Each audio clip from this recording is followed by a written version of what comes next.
ಮಾರುತಿ ಪ್ರೌಢಶಾಲೆ ಕೂಡ. ನನ್ನ ಹೆಸರು ಚೇತನ್ ಮಾರುತಿ. ನಾನು 9ನೇ ತರಗತಿಯಲ್ಲಿ ಓದುತ್ತಿದ್ದೇನೆ.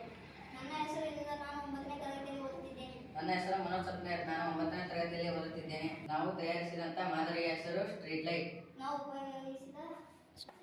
ನಾವು ಈ ಮಾದರಿಯನ್ನು ತಯಾರಿಸಲು ಬಳಸಿದ ಉಪಕರಣಗಳು relay, power board, power supply, LED, register, jumper wires, adapter ಅಥವಾ ಬ್ಯಾಟರಿಯ ಸಹಾಯದಿಂದ ಇದನ್ನು ನಾವು ಆನ್ ಮಾಡುತ್ತೇವೆ. ಸಾರ್ವಜನಿಕ ಸ್ಥಳಗಳಲ್ಲಿ ಮತ್ತು ಸಿಟಿಗಳಲ್ಲಿ, ಹಳ್ಳಿಗಳಲ್ಲಿ ಸ್ಟ್ರೀಟ್ ಲೈಟ್ ಅನ್ನು ಅಳವಡಿಸಲು ಸಹಾಯವಾಗುತ್ತದೆ. ಮಾದರಿಯ ಉಪಯೋಗವೇನೆಂದರೆ ಇದು ಸ್ವಯಂಚಾಲಿತವಾಗಿ ಆನ್ ಆಗುವುದರಿಂದ ನಮಗೆ ವೆಚ್ಚ ಕಡಿಮೆಯಾಗುತ್ತದೆ. ಇದನ್ನು ಉಪಯೋಗ ಮಾಡುವುದರಿಂದ ಉಪಯೋಗವಾಗುತ್ತದೆ. ಸುತ್ತಲೂ ಬೆಳಕಿನ ಪ್ರಮಾಣ ಕಡಿಮೆ ಇದ್ದಾಗ ಸ್ಟ್ರೀಟ್ ಲೈಟ್ ಅನ್ನು ಬಳಕೆ ಮಾಡಬೇಕು.